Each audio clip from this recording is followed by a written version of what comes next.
Assalamualaikum. Perkenalkan, nama saya Nurulisa Rahmi. Saya mahasiswa jurusan bimbingan konseling Letting 2018. Saya berkuliah di Universitas Syekh Kuala. Dan ini teman saya yang bertindak sebagai klien.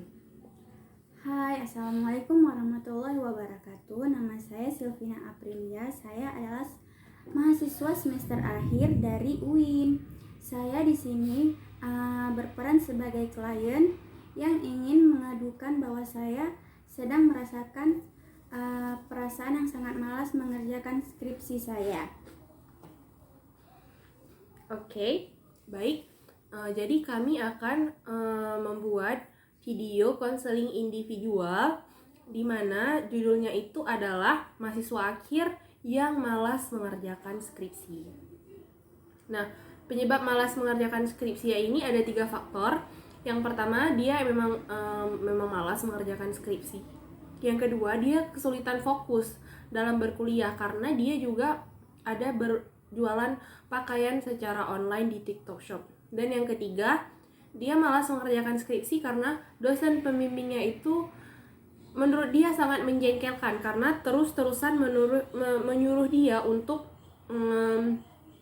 melakukan revisi, di mana setiap minggu berbeda bahan revisinya, sehingga itu membuat hal-hal yang membuat dia malas dalam mengerjakan skripsi. Nah, jadi pada konseling individu kali ini saya sebagai konselor, saya akan menggunakan teknik pendekatan gestalt dengan teknik latihan bertanggung jawab. Nah, di mana konseli nanti akan saya minta untuk menyatakan suatu pernyataan yang mana ada disisipkan kalimat pada akhir, yaitu saya akan bertanggung jawab akan hal itu. Nah, itu merupakan teknik latihan bertanggung jawab. Selanjutnya saya juga menggunakan pendekatan SFBT, yaitu Solution Focus Brief Therapy.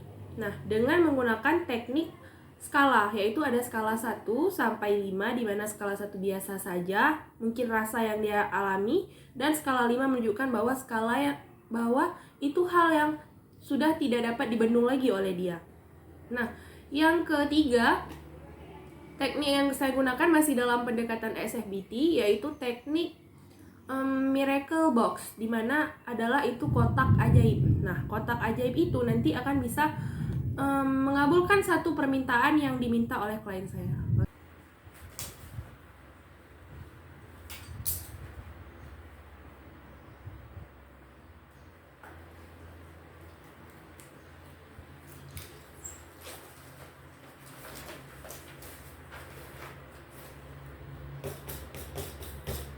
Assalamualaikum. Waalaikumsalam. Mari silakan masuk. Baik, Bu. Mau duduk di mana? Sebelah sini saja, Bu. Oke, silakan duduk.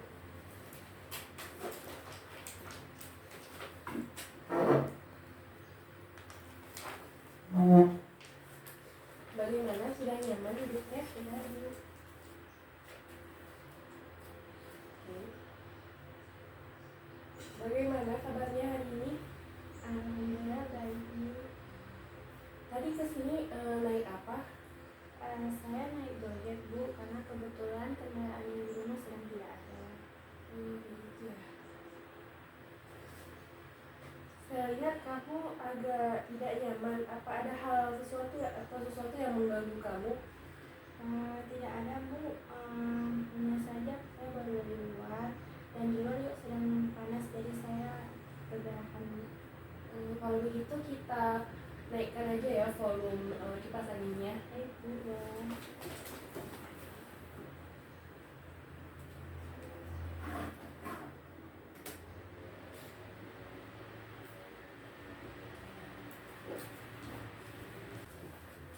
By the way, jilbab yang kamu gunakan hari ini cantik ya.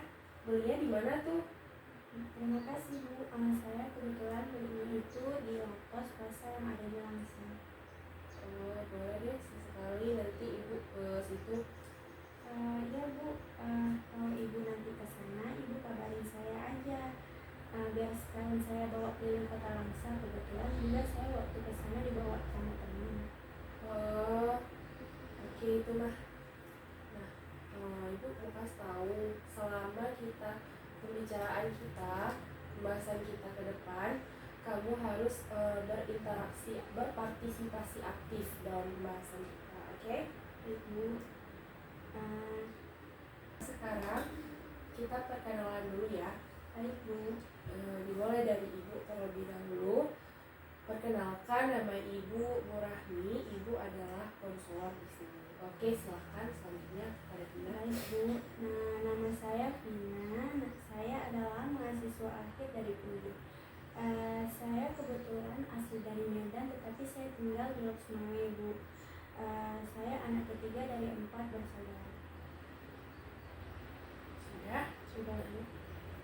Oke, sebelumnya Ibu mau tanya, Vina udah pernah nggak sih ikut konseling gitu, baik konseling kelompok, konseling klasikal, atau konseling yang dilaksanakan secara online? Untuk kebetulan belum pernah sih Bu. Oke, belum pernah ya. Karena Vina belum pernah, Ibu jelasin sedikit ya mengenai konseling. Nah, konseling itu merupakan bantuan penyelesaian masalah yang diberikan secara profesional, baik itu diberikan oleh konselor maupun guru BK. Nah, konseling yang kita lakukan sekarang ini kan ada Ibu sebagai konselor dan Vina sebagai klien. Nah, itu dinamakan dengan konseling individual. Bagaimana Vina sudah bisa mengerti? Baik Bu, saya sudah bisa mengerti. Oke, Vina. Dan juga ada azas yang harus Vina ketahui. Di sini Ibu jelaskan ada 3. Yang pertama ada azas keterbukaan, di mana Vina jangan menutupi ataupun jangan memendam apa yang ingin Vina sampaikan ke Ibu gitu. Jadi Vina harus ungkapkan semuanya ke Ibu.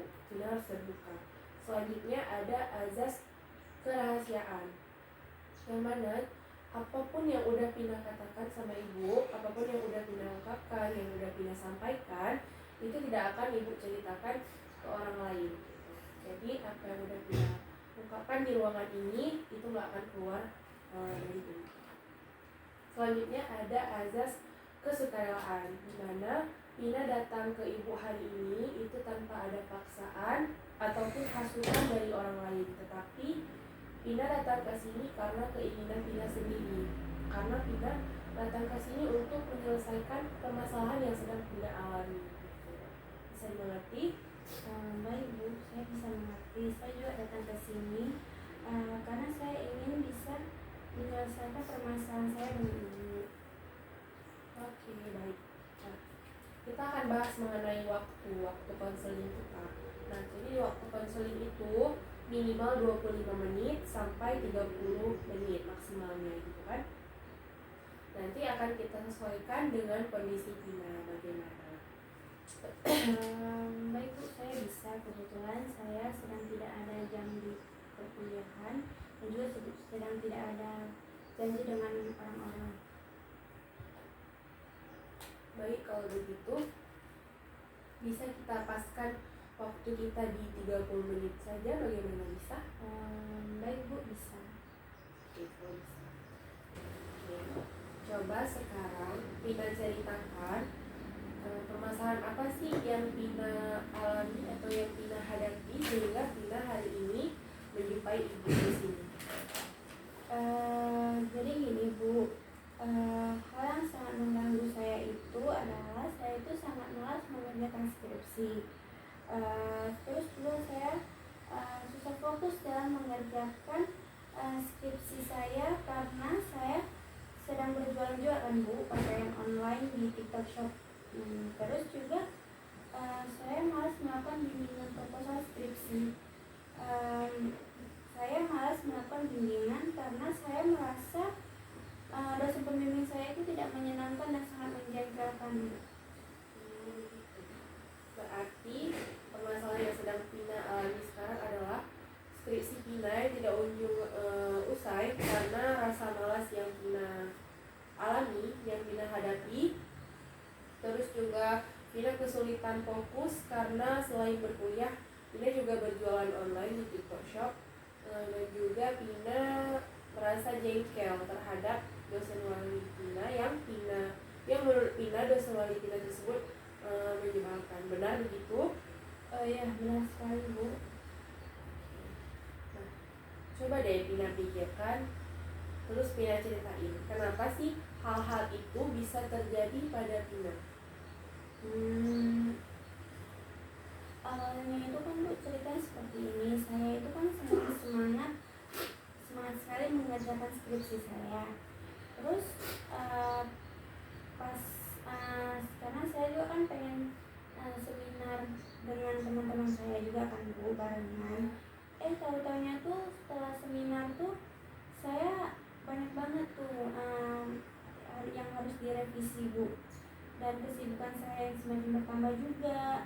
Tadi kan saya ada bilang nih ke ibu kan kalau saya ada jualan di TikTok Shop.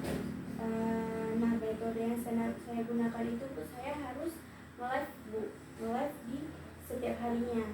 Dan ujung-ujungnya setelah itu kan saya merasa capek Bu, merasa lelah. Dan ya udah endingnya kan saya tidur, jadi bangunnya besok pagi baru Bu. Terus juga sehingga lingkaran setan itu terus terulang Bu di hidup saya. Ditambah dengan dosen pembimbing yang tidak menyenangkan menurut saya Bu, karena suka mengubah pendapat mengenai proposal saya dari minggu ke minggunya. Oke, Ibu ada skala. Di skala ini nanti kamu tunjukkan seberapa besar rasa malas yang sedang kamu hadapi. Oke? Baik Bu.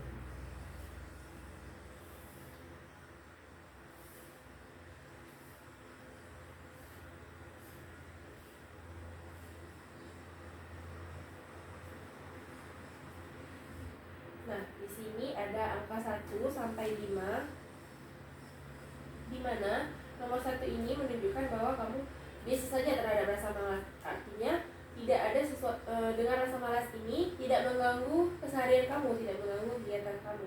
Sedangkan yang 5 ini sudah sangat mengganggu, dan kamu sendiri sudah tidak dapat menanggung lagi rasa malas ini. Coba kamu tunjukkan kamu di nomor berapa? Saya rasa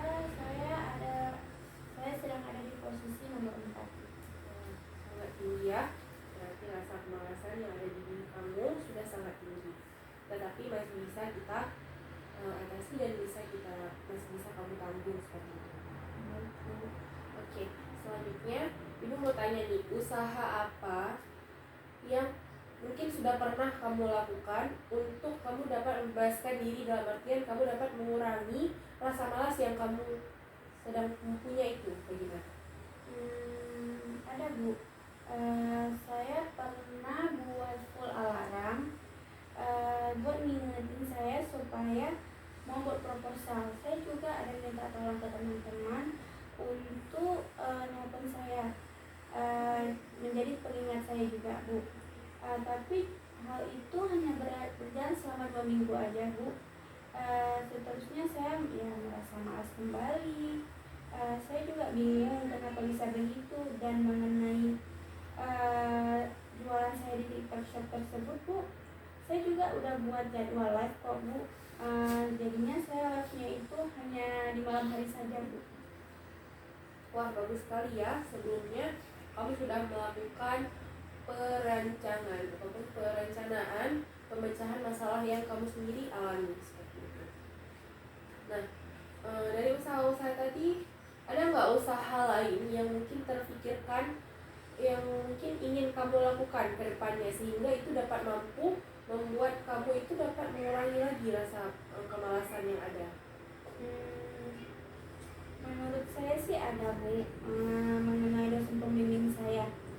Saya juga ingin melakukan konsultasi kepada kakak kelas yang satu dosen pembimbing dengan saya Bu, agar saya bisa mempelajari dan memahami maksud alur pikiran dari bapak tersebut Bu.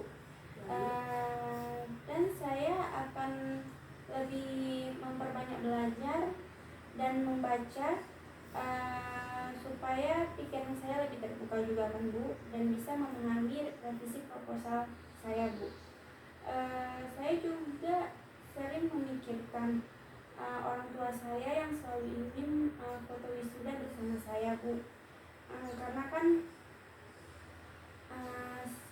tidak pernah tahu umur seseorang itu kan Bu. Jadi saya ingin bisa foto wisuda bersama orang tua dan juga adik-adik saya. Wah, bagus sekali ya alternatif pemecahan masalah yang ingin kamu lakukan ke depannya.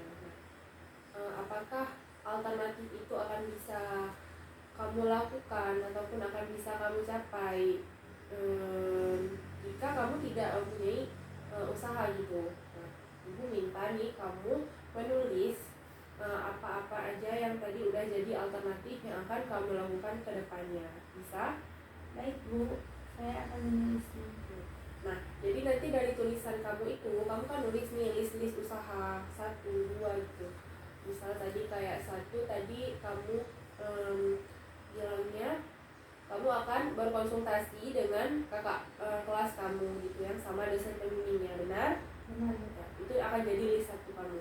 Nah, jika list 1 kamu itu kedepannya kamu akan melakukan usaha tersebut, kamu bisa mencek listnya. Nah, misal nih di list ketiganya kamu bilang kamu akan memikirkan orang tua kamu yang kita nggak tahu umurnya kapan, sehingga kamu itu kan dalam artian kamu akan lebih rajin gitu dalam belajar kan. Itu kamu nggak ngelakuin hal itu, kamu bisa membilangnya. Ngerti? Bu, saya. Oke, jadi kamu bisa mulai menulis list-list kamu ya. Baik.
Sepertinya sudah. Ya, sudah. Makasih ya, Tina. Sekarang Ibu minta Tina membuat suatu pernyataan yang menyatakan bahwa Tina menyesali sesuatu itu dan diakhiri dengan kalimat saya bertanggung jawab atas hal itu. Baik Bu, saya merasa sangat malas membuat proposal dan saya bertanggung jawab atas hal itu. Bagaimana perasaan Tina setelah menyatakan hal tersebut? Saya merasa telah mengakui kesalahan yang saya lakukan dan bertanggung jawab atas kesalahan itu. Dan juga saya ingin mengubah semua perilaku buruk saya. Oke, bagus sekali ya Tina. Tina ada kemauan untuk berubah menjadi pribadi yang lebih baik lagi. Nah, selanjutnya kita akan kembali menampilkan skala. Seperti di awal tadi, sekarang Tina merasakan apakah rasa malas Tina itu meningkat atau rasa malas Tina itu menurun. Silakan dipilih nomornya. Sekarang ini saya sudah merasa saya sudah berada di nomor 2 karena saya ingin segera menyelesaikan skripsi dan juga bisa segera wisuda. Wah, bagus sekali ya Tina. Berarti sudah ada penurunan dalam artian rasa malas yang ingin Tina hadapi itu sudah sangat berkurang, dan Tina juga sudah mempunyai tekad yang sangat besar dalam memerangi diri Tina sendiri. Artinya Tina sudah ingin mengusir rasa malas tersebut. Tina, jika Ibu memberikan kepada Tina kotak ajaib, yang mana kotak ajaib itu bisa mengabulkan semua permintaan, tapi hanya satu permintaan nih. Nah, apa yang ingin Tina minta pada kotak ajaib tersebut? Memangnya bisa meminta seperti itu? Bisa, tentu saja bisa. Bagaimana misalnya contohnya dari Ibu? Kalau contoh dari ibu, jika ada yang memberikan ibu kotak ajaib tersebut, ibu akan meminta ATM Black Card yang limitnya tuh nggak bisa habis, jadi ibu bisa membeli semuanya. Karena kan cuma satu permintaan nih, jadi walaupun satu permintaan, tapi itu kayak udah mencakup semua keinginan ibu gitu. Kalau kamu gimana? Kalau saya bisa mendapatkan kotak ajaib tersebut, Bu, saya ingin kotak tersebut memakan rasa malas di dalam diri saya. Wah, bagus sekali ya ide kamu. Setelah kotak itu memakan rasa malas yang ada di kamu, apa sih yang kamu rasakan dan apa yang akan kamu lakukan ke depannya? Saya akan lebih lega pastinya, Bu, dan saya akan lebih semangat mengerjakan revisian saya, karena saya merasa hidup saya sudah segar. Karena seolah-olah rasa malas yang menguasai kamu itu sudah pergi ya. Wah, bagus sekali. Tina dari awal sampai akhir tadi Tina sudah bercerita pada ibu bahwa rasa malas Tina itu karena ada beberapa faktor yang mengganggu gitu kan, baik dari kesulitan untuk fokus dalam, karena Vina kan tidak hanya kuliah gitu, Vina juga berjualan online di TikTok Shop, dan juga dosen pembimbing yang menurut Vina sangat menjengkelkan, yang mana terus berulang kali revisi setiap minggu berbeda seperti itu. Oke. Nah, dari yang udah Vina sampaikan tadi, ada nggak hal lain yang Vina ingin sampaikan pada ibu hari ini? Menurut saya tidak ada, Bu. Saya sudah mengatakan semuanya. Oke, baik. Bagaimana sih perasaan Vina sudah mengikuti proses konseling hari ini? Baik, Bu. Saya merasa senang dan sepertinya saya merasakan masalah saya ini sudah bisa saya atasi, Bu, dengan baik. Oke, baik. Jika Vina berkata seperti itu, bahwa masalah Vina sudah teratasi dengan baik, apakah Vina menginginkan untuk kita bertemu lagi di minggu depan atau kapan seperti itu? Begini, Bu, apakah boleh kita bertemu lagi di minggu depan, Bu? Karena saya akan menyerahkan usaha alternatif yang sudah saya tulis di kertas, Bu. Oke, baik. Berarti Vina akan menyerahkan usaha alternatif yang sudah Vina tulis tadi pada ibu ya. Untuk pengaturan jadwal mengenai hari, tanggal, waktunya Mbak Vina yang sesuaikan dulu. Kalau di tanggal 30 hari Senin, tepatnya di sore hari, apakah Ibu ada waktu? Kalau di sore hari itu ada rapat ya, rapat seluruh guru BK di wilayah ini tentang membahas POPBK. Kalau misalnya di tanggal 8 bagaimana, Bu? Apakah Ibu ada waktu di sore hari juga? Kalau sore kayaknya cuma bisa di hari ini Vina sih. Atau begini saja, Bu, saya mengikuti jadwal kosong Ibu dan saya mencocokkan dengan jadwal perkuliahan saya, Bu. Sebenarnya kalau dicocokkan ibu agak sulit ya Vina ya, mohon maaf. Gimana kalau kita secara daring aja, kita pakai Zoom atau WhatsApp gitu? Tepatnya itu di pukul berapa atau di Kita buat di malam gitu bisa nggak? Mohon maaf, Bu, seperti yang sudah saya katakan tadi, saya sudah mengatur jadwal di malam hari itu khusus untuk jualan saya di TikTok Shop, Bu, dengan melakukan metode live, Bu. Wah, kalau begitu agak sulit ya untuk menentukan jadwalnya. Coba Vina lihat dulu jadwal Vina yang nggak bentrok sama kuliah, dan Vina bisa konsul sama ibu lagi di sini. Baik, Bu, saya cocokkan ini.